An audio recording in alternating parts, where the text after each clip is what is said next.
A paz do Senhor Jesus, meu irmão, minha irmã, paz do Senhor Jesus, povo promessista. Você que está acompanhando agora a programação da TV Viva Promessa, eu tenho um pedido especial a fazer a todos vocês. Se vocês puderem, contribuam com a TV Viva Promessa. Assim, nós poderemos evangelizar muito mais pessoas. Além da TV Viva Promessa, a sua oferta como amigo da missão ajuda também os projetos da Agência Humanitária Brasil. Nós temos 2 projetos em andamento. Rolim de Moura, em Rondônia, Tajapuru, em Breves, no Pará. São os 2 projetos. Além desses projetos, estamos engajados em visitar as cidades mais pobres da América do Sul, para que a igreja também possa ser uma bênção para as pessoas que estão numa situação de miséria. Com a sua oferta, nós podemos alcançar muito mais pessoas. Contribuam, orem por esse projeto. Que Deus lhes abençoe.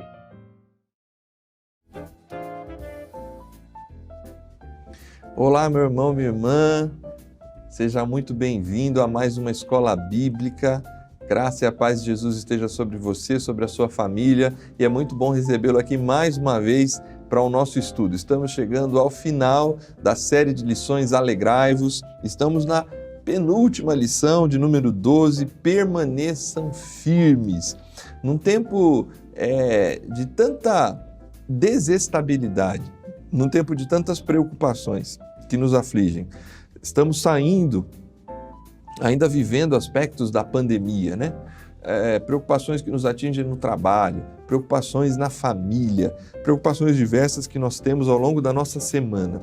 O quanto você se sente firme, estável, seguro, caminhando com firmeza em todas essas circunstâncias, enfrentando essas circunstâncias de tal maneira que você permanece firme, forte, com a cabeça erguida, corajoso diante das circunstâncias. O quanto esses abalos das notícias, das preocupações diversas da vida, das questões de saúde, o quanto tudo isso te tira do centro, como vivendo, pisando num terreno gelatinoso, em que a gente não tem firmeza. Como anda a sua vida nesse sentido? Como discípulos de Jesus, somos convidados a mantermos firmeza diante das circunstâncias, e é sobre isso que nós vamos estudar nessa lição de número 12, daqui a pouco, depois da vinheta.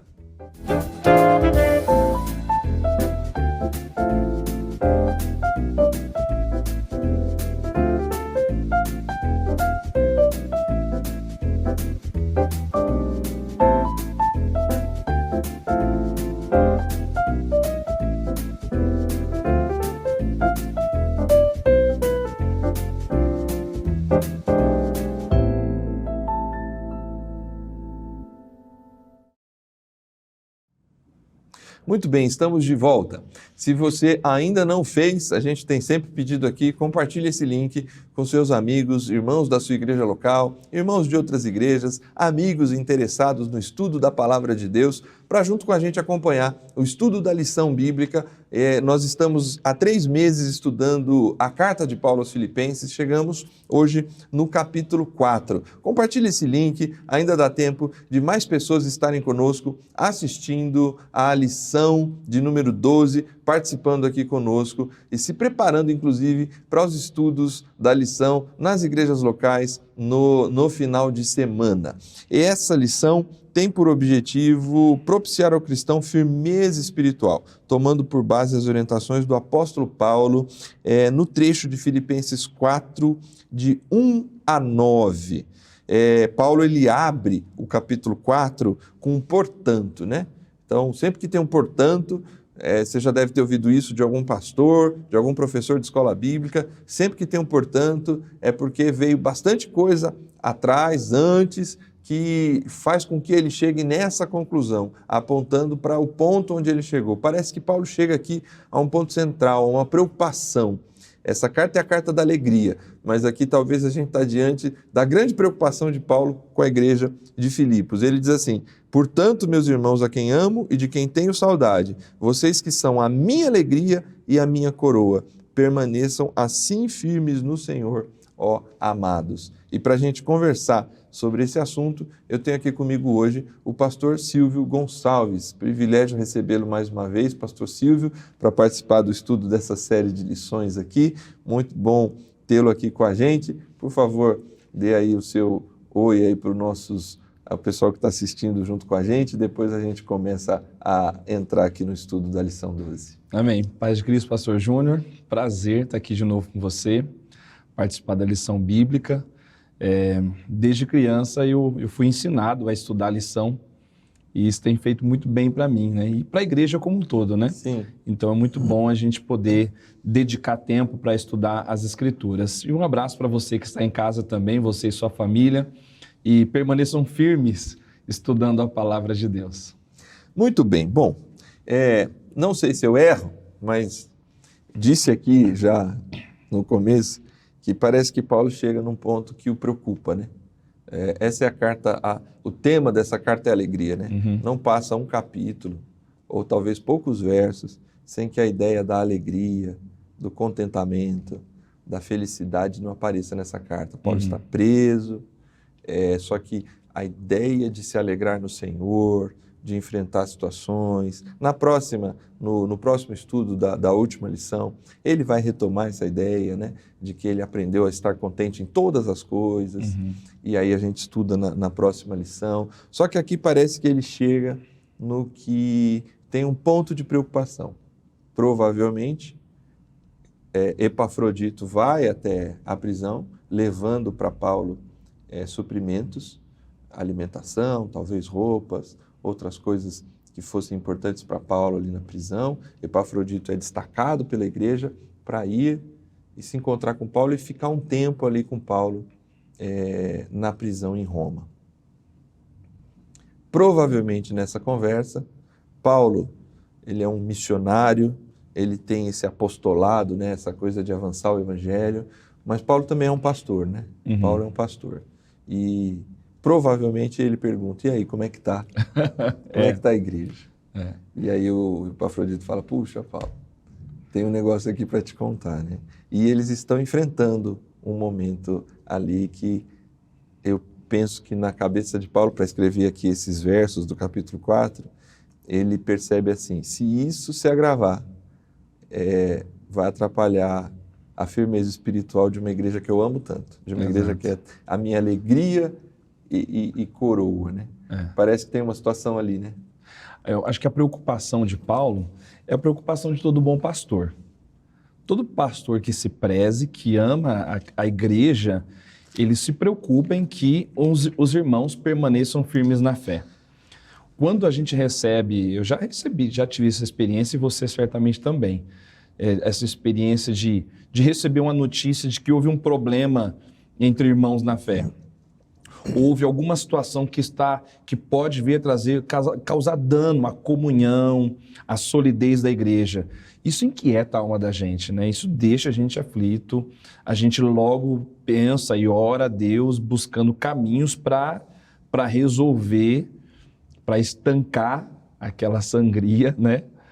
Porque a gente sabe que um problema não bem resolvido numa igreja local pode gerar desgastes severos, né? Pode trazer muito dano à comunidade. Então, Paulo tem uma preocupação muito razoável, muito pertinente, porque a igreja em Filipos ela já era atacada por falsos mestres. Sim. Na última lição que estive aqui com vocês, foi com o pastor Eleilton, nós falamos sobre os judaizantes que queriam esboçar mais confiança na carne do que em Cristo. Né?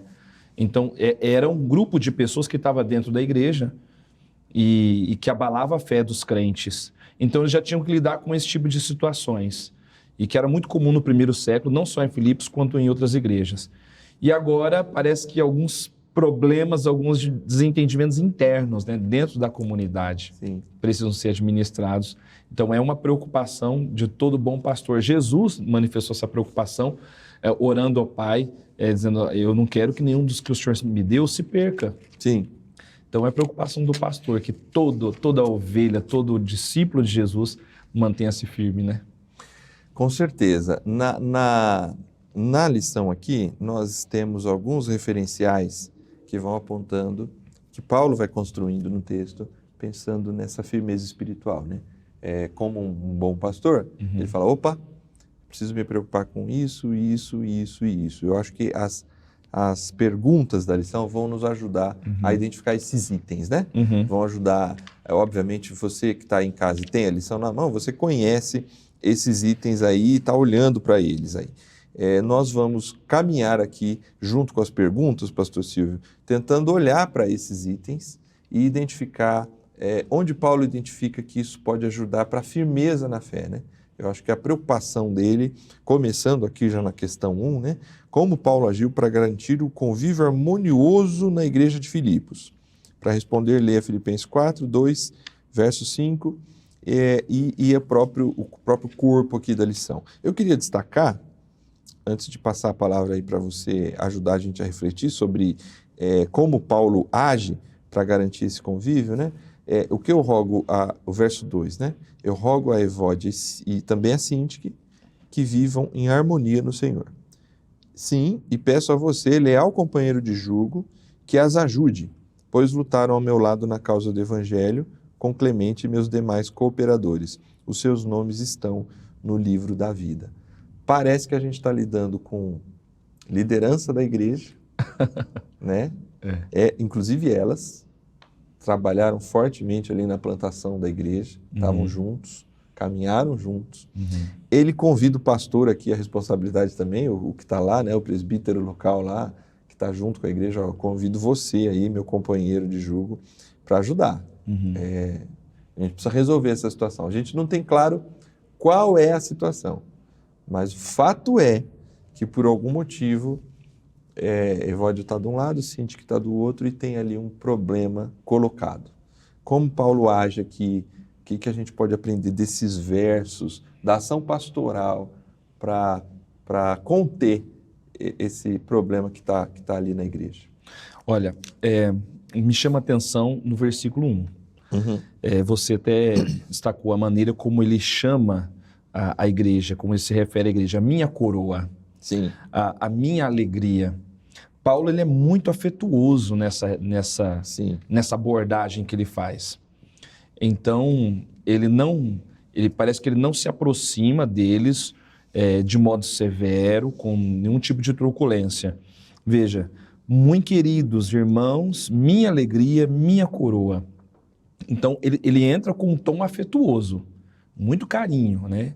Ele está dizendo, eu amo vocês, vocês são a minha alegria, vocês são a minha coroa. A coroa é símbolo de recompensa, de prêmio, né? E a gente sabe que nessa carta também ele trabalhou um pouco a ideia das corridas, né? Dos jogos que haviam já na época, né? A coroa era um dos prêmios que recebia os corredores. Então é como se ele estivesse dizendo, vocês são uma dádiva para mim, vocês são um tesouro para mim, uma recompensa, uma bênção de Deus na minha vida. Então ele aborda os irmãos de modo muito afetuoso. E aí, sem rodeios, ele vai ao ponto sensível ali, que é um relacionamento entre essas duas irmãs, de que a gente sabe pouquíssimo, Sim. Evódia e Sintique, que havia algum tipo de cisão, de tensão entre elas, e que não é incomum também nos nossos dias, né? A gente sabe que não é, e é natural em alguma medida que a gente tem alguns desencontros de relacionamento. O versículo 2, ele diz, rogo a Evódia e rogo a Sintique. Ele não está impondo algo, ele não está mandando, ele está fazendo um pedido. Então ele vem de modo afetuoso e pede que elas sintam a mesma coisa no Senhor, que elas estejam concordando no Senhor. E é interessante, Júnior, ele dizer isso no Senhor, porque é possível que o desacordo, seja ele qual fosse, entre Evódia e Sintique, pode ser que elas não chegariam a nenhum acordo. Sim. Ambas continuariam pensando de maneiras diferentes. Mas ele estabelece um ponto de convergência, né? Sim. No Senhor. Senhor. Então, que o Senhor, nessa abordagem que ele faz, seja esse ponto de convergência, de conexão, de ligação, né, de reconstrução, de reconciliação. Jesus é o nosso mediador entre nós e o Pai, e aqui também entre nós, os nossos relacionamentos, Jesus deve estabelecer esse elo de ligação. Ou seja, ainda que a gente não consiga acertar exatamente os ponteiros nas nossas compreensões daquilo que está nos dividindo agora, mas que o Senhor seja esse ponto de convergência, né? Que Jesus seja esse elo de ligação, de comunhão. A lição também pede o versículo 5, né? Na pergunta 1, seja a vossa equidade notória a todos os homens, perto está o Senhor. Então, parece que Jesus ele é apontado mesmo como um centro de restabelecimento dessa unidade, dessa harmonia. Se a gente na igreja for depender de que a nossa harmonia dependa das nossas ideias combinarem, nem sempre a gente vai ter harmonia, porque nem sempre as nossas ideias vão combinar e talvez nem sempre deve ser assim. Mas se o ponto de convergência entre as nossas ideias diferentes, posições diferentes, os nossos desencontros for Jesus Cristo, então a gente caminha bem, vai haver harmonia no corpo, né? Esse é um desafio, não é não? É um desafio. Irmão, você que está aí acompanhando a gente, irmã, irmão, né? Aqui nós temos duas irmãs.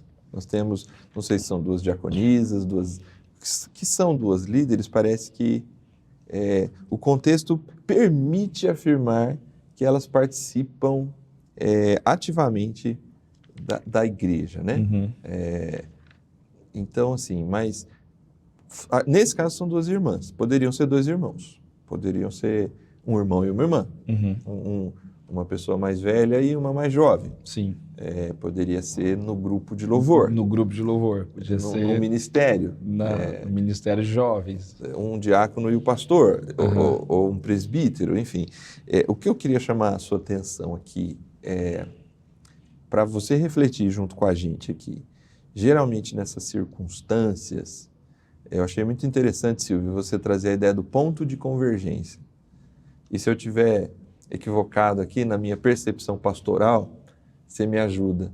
Mas por vezes, dois irmãos quando estão assim, e óbvio, quando são dois irmãos, não sei aqui se já chegou nesse ponto, mas em Corinto talvez, quando a gente olha para a carta aos Coríntios, a gente já vê que ali, na cidade, ali naquela igreja, já gerou partidos, né?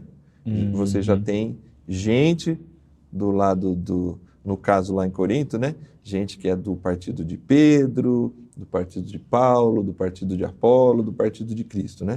Aqui não dá ainda para saber se já tem o partido da Evódia e o partido da Sinti, se ainda está localizado o problema. Mas a verdade é que onde eu estou querendo chegar com você aí, se está acompanhando aqui a reflexão, geralmente o que você espera do seu pastor é que ele tome um lado, que ele tome o lado de quem está certo. Porque na visão de quem está numa discussão, tem alguém que está certo e alguém que está errado. Alguém que está errado. O pastor Paulo aqui, é como se ele dissesse assim, eu não quero saber quem está certo e quem está errado. Vocês precisam encontrar harmonia no Senhor. Eu não tô buscando o culpado. São poucas palavras aqui, né, que a gente tem, mas a abordagem de Paulo, e é por isso que eu estou chamando você à reflexão, por vezes a gente deixa inclusive o nosso pastor numa situação contra a parede, né? Como se toda vez a gente tivesse que se posicionar do lado de um, mas a gente é pastor dos dois, né? A gente pastoreia os dois. Óbvio, se tem uma situação muito evidente ali que você precisa entrar com um processo de correção, o pastor, na sua experiência, na maturidade, ele vai saber tomar essas decisões. Mas, por vezes, o que acontece são casos como o de Evódia e Sinti, que a melhor posição não é assumir um lado, mas é chamar os dois lados, a consciência cristã, né? O quanto aquilo contribui para a harmonia do corpo e o quanto aquelas duas ideias ou duas questões precisavam encontrar submissão à missão, encontrar submissão a uma igreja que que caminha, que dá um bom testemunho interno e externo. É uma realidade? É total, é a realidade verdadeira.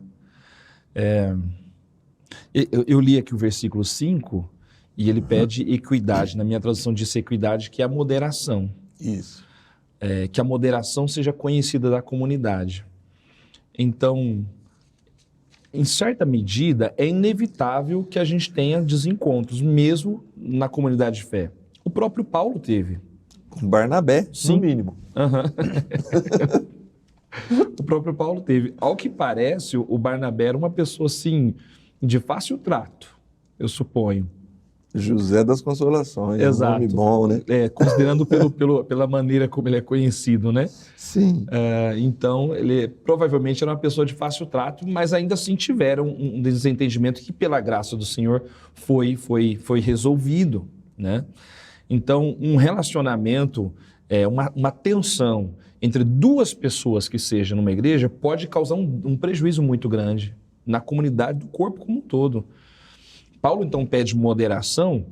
Eu achei legal você falar essa questão assim, de não tomar partido, né? Não colocar o pastor contra a parede, ter que ir lá repreender esse ou repreender aquele, né? Mas porque essas coisas, normalmente, elas crescem. Se eu estou ferido com alguém, a tendência é eu começar a semear o meu ressentimento com outras pessoas e outras pessoas comprarem a minha dor. Isso. E daqui a pouco outras pessoas próximas a mim vão ficar, digamos, chateadas com você e você não fez nada com elas, é comigo. Né? Então, isso pode semear, sim. A Bíblia fala da raiz de amargura brotando que pode perturbar. Então, a moderação nessa hora é muito importante, porque quando a gente está ressentido, quando a gente desentende, quando há uma contrariedade, a gente tem muita coisa e uma das coisas mais difíceis é moderação. A gente medir o limite do certo, do errado, do justo, do razoável. A gente tende a se exceder, a gente tende a ver coisas onde não há. Perder a moderação é muito fácil, a gente se irritar facilmente. Uhum. E eu já vivi situações em que tentar mediar questões entre membros ou entre casais, por exemplo, se você vai conversar com uma parte. E quando você conversa com uma parte, você apresenta, você tenta mostrar para a pessoa os pontos que ela precisa melhorar, que ela precisa corrigir. E às vezes a pessoa se irrita com a gente porque acha que eu deveria estar corrigindo o outro. Eu falei, não, mas agora é com você a conversa, depois eu trato com o outro. Isso. Então, essa moderação, esse equilíbrio, trazer Jesus para o centro, convergindo os nossos relacionamentos, é extremamente necessário. E nós como membros do corpo de Cristo, a gente tem que facilitar isso para o pastor, como você fez esse apelo importante, né? A gente precisa ajudar. Sim. Né? Eu acho que esse chamado à consciência cristã é importante, né? E óbvio que existe uma expectativa, Paulo trata muito disso, nessa carta ele também tratou, na lição passada, ele fala desse processo de amadurecimento na fé, né? Nós esperamos que os mais maduros na fé consigam reagir melhor, né? Uhum. Reagir melhor, que eu digo assim, né? Se é maduro na fé, se é forte, né? Como Paulo usa em Romanos 14, né? Uhum. Tem mais capacidade de lidar com o mais fraco, né? Uhum. Hoje o que a gente vê por vezes, e isso para mim se distancia da proposta de um discipulado cristão, é que pessoas que são fortes na fé, porque tem sim uma base sólida, tem firmeza, convicções, tem uma vida, um testemunho na sociedade, na igreja, na família, admirável, mas por vezes diante de uma desavença, de uma diferença de opinião, parece que toda aquela maturidade ali ficou em casa, não veio junto, porque toda aquela maturidade não serve para ter um pouquinho de moderação, de amabilidade. A minha tradução é amabilidade. Seja a amabilidade de vocês conhecida na sua equidade, mas eu acho que se a gente for lá no original, a ideia é essa moderação, né? Equilíbrio, né? Equilíbrio. Não é fácil mesmo. A gente precisa de muita ajuda de Jesus, do Espírito Santo, Porque quando há uma controvérsia, naturalmente, a gente quer estar certo, né? Sim. Eu especialmente, eu sou muito intenso quando eu estou certo de alguma coisa, convicto, né? Aham. Então, eu quero defender a minha causa, a minha verdade, né? Sim. E a gente corre risco mesmo de exceder e de não contribuir com a paz, ou a comunidade do corpo, né? Por isso, Paulo, então, apela... A gente vai vir na próxima questão, né? Vamos entrar nela aqui, porque ela, para mim, é assim, pensando eu como estudante, é a mais complicada, né? Uhum. Porque aqui ele vai apontar assim, razões pelas quais podemos nos regozijar. Uhum. Isso é, Paulo parece que o negócio está pegando fogo, vamos pensar assim, né? Para usar um termo que às vezes a gente usa, né? Uhum. E ele entra com o versículo 4, assim, meio que alegrem-se no Senhor, né? Uhum. Parece que como assim? Como encontrar regozijo? Uhum. Por que essa alegria, que está tão presente na carta inteira, está aqui de novo, né? A ideia do alegrem-se sempre no Senhor, novamente digo para vocês, alegrem-se, né? Onde que o regozijo entra nessa firmeza cristã aqui apontada na questão 2? Eu vou ler o versículo 4, então. Regozijai-vos sempre no Senhor, outra vez vos digo, regozijai-vos. Está evidente que Paulo carrega agora esse mandamento com uma ênfase, né? Um chamado para alegria. Alegre-vos no Senhor. E eu digo de novo, alegrai-vos. É difícil a gente conviver com pessoas ranzinzas, que vivem mal-humoradas, cara fechada, não é? É difícil viver num ambiente tenso, pesado, Sim. onde as pessoas estão chateadas umas com as outras. Então, uma igreja local, uma comunidade local, em que o clima de tensão, de divisão, disputa é forte, então ela tende a ser uma igreja triste, abatida. Paulo chama eles para focarem a sua alegria, a sua satisfação no Senhor. Novamente, Jesus surge como esse ponto de convergência. A nossa alegria, a alegria da igreja, não está na agenda da igreja, não é? A alegria da igreja não está na sua estrutura física. Conquanto temos uma boa agenda de atividades, temos uma boa estrutura física, é bom.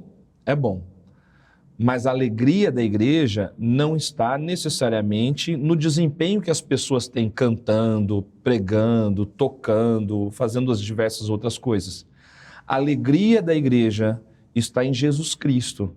E Paulo faz esse apelo para que Evódia, Sintique, os líderes da igreja ali, né, estivessem centrados nessa alegria, abraçassem essa convicção de fé, de que a salvação, a justificação, as promessas, a presença do Espírito, o fruto do Espírito em nós, as promessas da redenção eterna, a esperança da glorificação, essas coisas fundamentassem a alegria da igreja, ainda que em algum momento eles tivessem algum choque de opinião, de ideias, de posturas, de relacionamento, mas que eles passassem por cima disso, por sobre isso, com vistas a algo muito maior e mais pleno. A alegria do Senhor, diz a Escritura, é a nossa força. Uma igreja alegre, que tem a sua alegria no Senhor, não necessariamente nos seus programas interessantes, porque a gente joga futebol em algum dia da semana, ou porque a gente sai para comer depois do culto, mas porque a gente encontra satisfação em Jesus Cristo. É uma igreja vibrante, é uma igreja sólida, é uma igreja em que as pessoas estarão firmes, estarão bem consolidadas. Se a nossa alegria não estiver centrada no Senhor, estiver centrada só nos relacionamentos, o que vai acontecer? Como muitas vezes acontece, eu vou sair da igreja. Às vezes as pessoas têm um conflito, desentendeu, não gostou da maneira como foi tratado, como responderam, de repente ele sentiu-se preterido em alguma situação, ele se afasta, ele se distancia, ele evita a igreja, e alguns chegam até o ponto de dizer, eu vou sair da igreja, vai para outro lugar, seja como for. Não é o melhor caminho, não é isso que Paulo está dizendo. O caminho não é a separação, não é o distanciamento, é encontrarem a razão pela qual a igreja se mantém de pé, é a alegria do Senhor. Muito bem. Aí, então ele apresentou até aqui 2 aspectos para a firmeza, né? Para a gente se manter firme no Senhor. Uma busca do convívio harmonioso, apesar das diferenças. Acho que você ressaltou 2 vezes no mínimo. É quase que natural que hajam ideias diferentes e divergências. E é natural mesmo. Pessoas, eu e minha esposa, a gente costuma dizer que a gente pensa muita coisa diferente. Mas no Senhor a gente é muito feliz. Amém, e, amém. E entre nós mesmo que a gente aprendeu a respeitar isso e entender que isso gera um processo de complemento. A minha ideia, a ideia dela. Então, assim, 2 pessoas que vivem juntos já é assim, 3, 4, 5, 10, 50, 100, é natural que haja as diferenças. O convívio harmonioso não significa dizer que não haverá divergências. Por isso que o ponto de convergência não são as próprias ideias, mas é o próprio Senhor. A alegria também, né? Ele apresenta o regozijo do ponto de vista do regozijo no Senhor, né? Uma igreja centrada no Cristo, né? Não centrada nas coisas, mas centrada no Cristo. E ele vai continuar para falar sobre ansiedade, no verso de número 6. Que recomendação os irmãos filipenses recebem do apóstolo para não se tornarem vítimas da ansiedade, né? Então, lembrando sempre, né? Permaneçam firmes no Senhor. Manter o convívio, se regozijar no Senhor, e agora ele caminha para esse aspecto da ansiedade. Como isso se apresenta aí? Versículo 6 diz então, não estejais inquietos por coisa alguma, antes as vossas petições sejam em tudo conhecidas diante de Deus, pela oração e súplicas com ações de graças. A ansiedade é um problema sério, principalmente no nosso tempo. Muitas pessoas precisam lidar com ansiedade clinicamente, né? Muitas pessoas vão precisar de recorrer tomar um medicamento, vão precisar de uma ajuda profissional. Eu não sei se quando ele começa a falar sobre ansiedade aqui, se ele tem em vista isso que a gente está colocando aqui, esse contexto mais amplo, ou é alguma relação de ansiedade, talvez seja alguma inquietação na igreja por consequência desse sentimento, dessa possível instabilidade, né? Então tem os falsos mestres que estão sempre aqui e ali, e agora alguns irmãos, provavelmente líderes da igreja, que precisam de uma mediação. Sim. Né? Isso gera uma inquietação, gera uma instabilidade. É possível que tenha gerado essa ansiedade na igreja. E às vezes, quando a gente fica ansioso, a gente fica um pouco elétrico, né? A gente procura coisas, a gente tende a falar mais e a se mexer muito, fica muito preocupado e vai compartilhando essa ansiedade, e é possível que outras pessoas comecem a ficar ansiosas, inquietas, e a gente perde a calma, perde a paz. A ansiedade pode dar lugar a numa comunidade local, por exemplo, coisas como fofoca, intrigas, conversas não bem resolvidas, uma palavra ferina que acaba machucando um ou outro, talvez pela ansiedade. Sim. Então, talvez, dentro desse contexto, aquela tensão podia estar gerando algum tipo de desequilíbrio ou desarmonia na comunidade. Ele chama, então, a igreja para não estar inquieto com nada, seja o que está acontecendo entre Evódia e Sintique, se é que fosse de fato isso aqui, que é bem possível, seja com relação aos nossos mestres, seja em relação a coisas do cotidiano, coisas da nossa vida. Paulo está dizendo, não fiquem acelerados, inquietos por nada. Ao contrário, que as orações de vocês sejam conhecidas a Deus. Ele está dizendo, transforme a ansiedade em oração, né?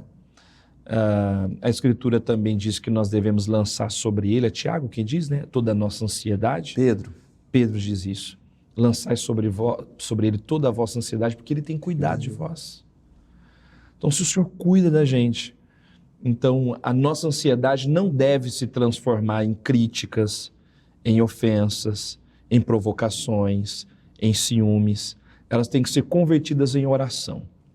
Tudo aquilo que eu não posso resolver e precisa talvez ser resolvido, mas não está no meu alcance, não está sob o meu controle, eu devo transformar em oração, em súplica, em entrega a Deus, em gratidão, em ações de graças. Talvez então, ao invés de falar mal da Cintiq, eu vou agradecer a Deus pela vida dela. Né? Ao invés de criticar as situações que desestabilizam, eu vou agradecer a Deus pelas coisas boas que temos. É uma questão, talvez, eu acho que ele está redirecionando o enfoque da igreja, né? Tirar o enfoque das situações que nós não podemos lidar, controlar absolutamente e colocar nas mãos daquele que controla todas as coisas. Você me fez lembrar de um hábito, de uma prática que ao longo dos anos, eu acho que em casa mesmo a gente foi aprendendo, né? Tem algumas pessoas que nos ferem, né? E não que esteja tudo bem, mas tudo bem, faz parte da vida que algumas pessoas, em algum momento, vai nos ferir. Até porque nós, em algum momento, ferimos alguém também. E às vezes aquela situação se torna uma situação, por vezes, difícil, né? E muitas vezes, assim, talvez essa, por vezes, seja a melhor decisão, né? Orar pela pessoa, né? Orar para que Deus resolva aquela situação, parar de se preocupar demais, né? Se encher de ansiedade para ver aquilo resolvido, do seu jeito, a sua maneira. Porque cada vez que a gente tenta, por vezes, a gente se atropela, porque a gente já tem uma ideia pré-concebida de como aquilo poderia se resolver. Se a gente achar que tem razão, então ainda pior, né? Porque aí tem que ser do nosso jeito. Então, talvez a oração, acho que foi muito, muito importante pastoralmente o que você colocou. Tire o nome aí da Evódia ou da Cintiq e coloque o nome da pessoa que talvez é quem gera isso hoje para você na sua igreja local. Quem sabe orar por essa pessoa, apresentar ela diante de Deus, essa situação, traga um pouco mais de equilíbrio nas palavras, na forma de conduzir, né? Duas coisas a gente vê nesse texto aqui do que a gente está discutindo agora. Eu ouvi um pastor numa pregação uma vez, ele disse mais ou menos assim, que nós nos ferimos pelos relacionamentos e nos curamos pelos relacionamentos. Então, Paulo não está dizendo assim, vamos colocar como acontecia, os professores faziam com a gente, né? Colocar separado, né? Não, ele está dizendo, irmãos, resolvam isso. Entrem num acordo no Senhor. Então, ele está dizendo que vocês podem ter se ferido nos relacionamentos, mas por meio de relacionamentos vão encontrar também cura. E o outro aspecto, esse da oração, eu me lembrei da oração que o Jó fez pelos amigos dele. Num episódio, os amigos, eles levantam uma tese, que Jó tenha pecado. Jó, crente não sofre, não passa isso que você está passando. Então, confessa para Deus, você fez alguma coisa. Então, eles acusam Jó de pecado e Jó alega inocência. Então, boa parte do capítulo, os discursos ali vão caminhar nessa direção. No final do livro, então, já está evidente desde o começo que Jó não havia pecado. O Senhor fala para o Jó orar pelos amigos, né? O Jó tem que orar pelos camaradas, os amigos dele, que deviam apoiar ele, né? Que deviam dar o suporte para ele, mas estavam fazendo mau juízo dele, e o Jó tem que orar por eles. E quando Jó ora pelos amigos, o texto é bem claro, acho que lá no capítulo 42, é o último capítulo do livro de Jó. Quando Jó, enquanto ele ora pelos amigos, Deus muda a sorte dele. Então, ele experimentou a cura enquanto ele ora pelos camaradas que falaram mal dele, que ficaram o tempo todo criticando ele, né? É extraordinário aí como a oração pode encher o nosso coração de um amor, de uma graça de Deus, de uma vida, de uma beleza de Deus tão grande, tão generosa, que a gente pode encontrar muita coisa boa nesse caminho, né? Muito bem, a gente está chegando ao final desse estudo aqui. Permaneçam firmes no Senhor. Convívio harmonioso, regozijo incessante, essa ideia da oração como antídoto para a ansiedade. A lição apresenta como oração ultra circunstancial, né? Isto é, acima das circunstâncias, né? Orar em todas as circunstâncias e acima das circunstâncias apresentar a Deus as orações, súplicas, com ações de graça, né? Confiando, entregando, confiando em Deus. Amém. E, por fim, tema da última pergunta aqui do nosso estudo, a ideia da conduta irrepreensível, né? Com base nos versos 8 e 9, comente sobre esses dois aspectos que envolvem uma conduta irrepreensível.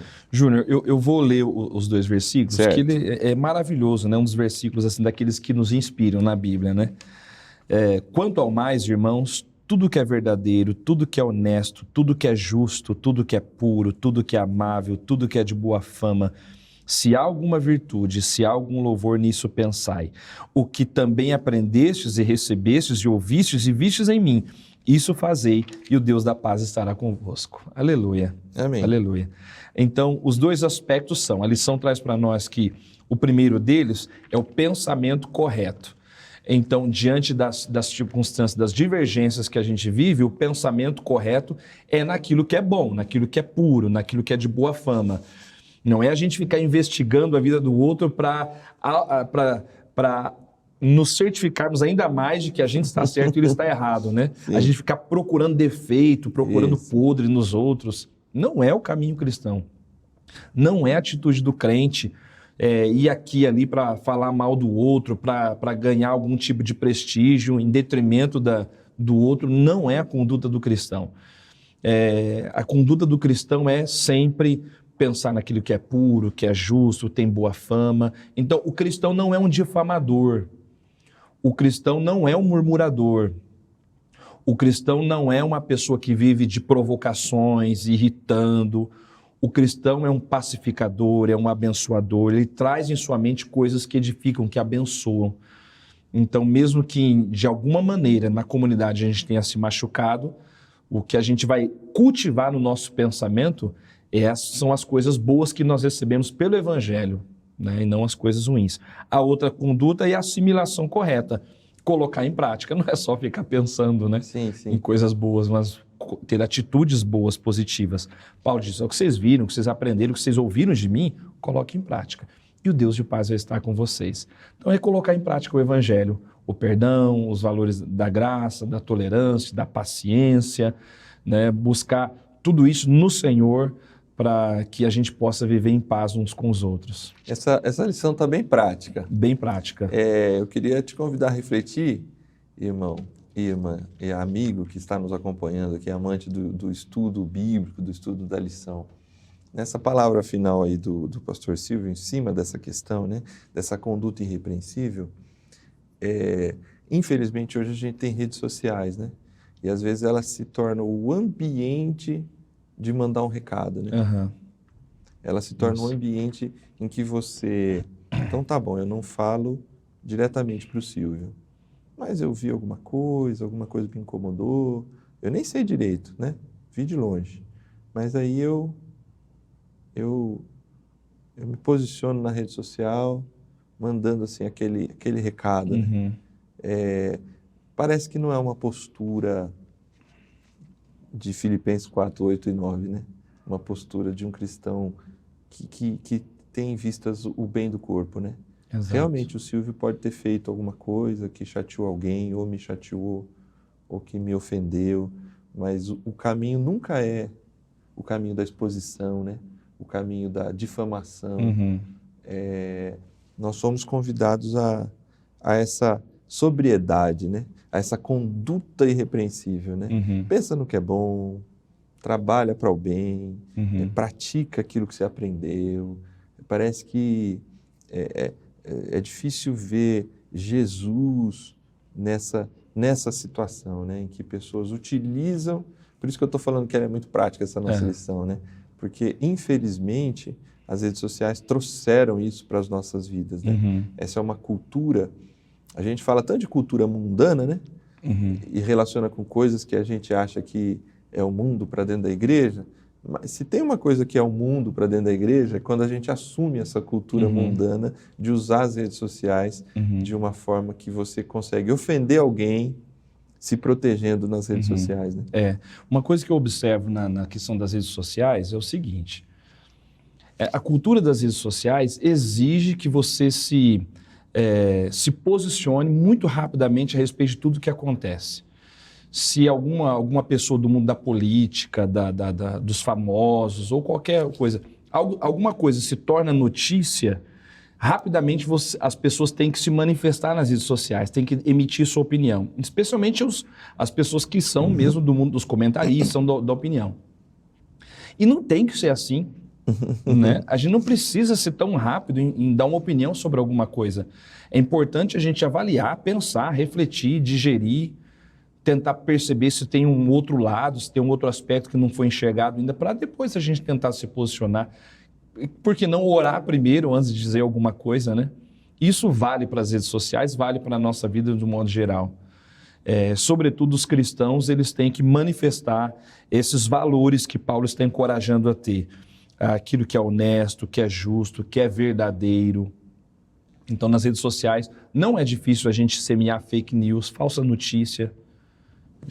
Chegou aqui no grupo e a gente encaminha e nem checa primeiro, nem avalia, né? De repente a gente pode gastar um tempo, observar se isso é verdadeiro, se não é, se tem procedência, de onde que veio.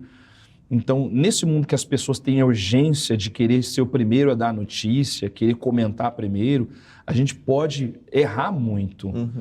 Então, os valores do Evangelho, penso que eles colocam a gente com o pé no chão, põem a gente com a cabeça no lugar, para que o cristão, a presença do cristão no mundo, seja nas redes sociais ou fora delas, seja uma presença abençoadora, restauradora, pacificadora, libertadora. Né? Nós não somos chamados a semear discórdia, somos semeados a chamar a paz pelo Evangelho de Cristo. Amém. Irmão, irmã, olha, essa lição foi muito importante, eu acho que tem muita coisa que a gente pode aprender junto aqui.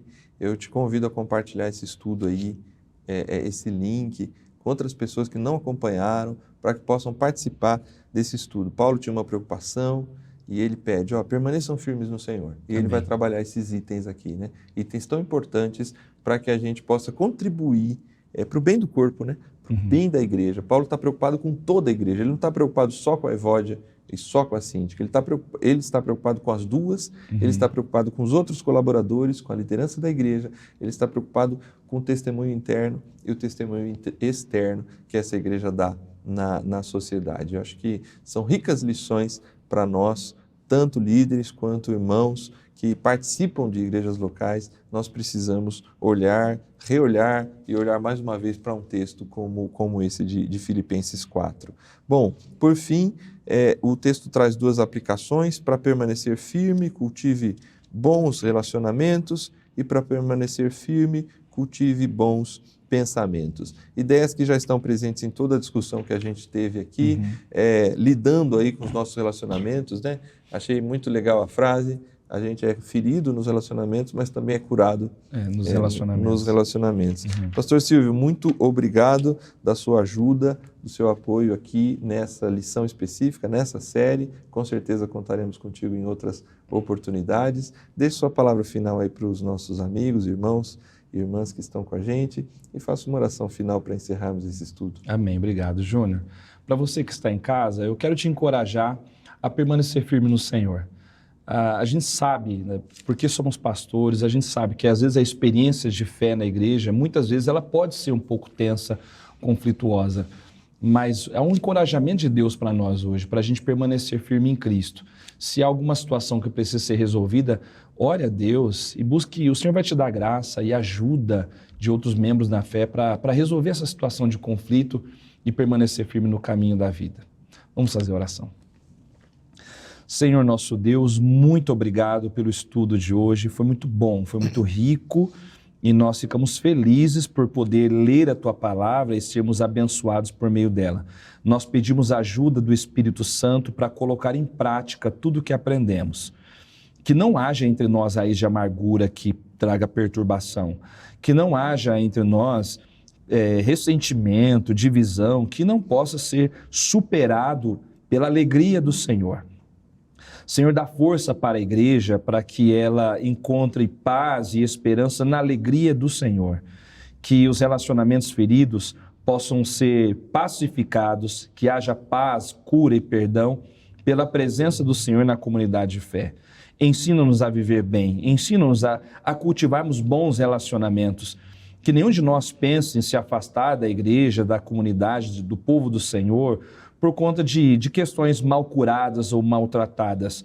Que o nosso coração esteja firme nas promessas, na aliança que nós celebramos no Senhor Jesus Cristo, e que o nosso desejo do nosso coração seja permanecermos firmes, perseverarmos firmes até o fim. Pedimos a ajuda do Senhor, do Santo Espírito, para sermos a igreja que o Senhor espera que sejamos, a igreja que o Senhor nos chamou para ser, para a glória de Deus Pai, no poder do Espírito Santo. Amém. Amém, amém. Obrigado, Silvio. Amém. Obrigado a você que está com a gente aqui até o final.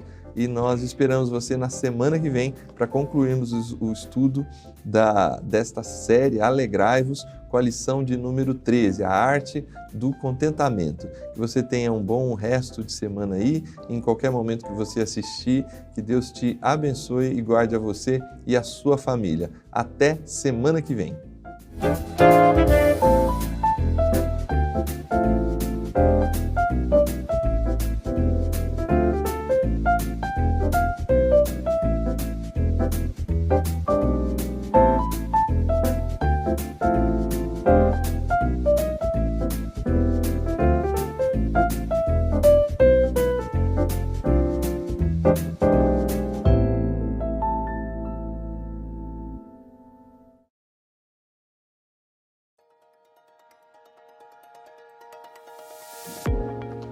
Você gosta de ler bons livros?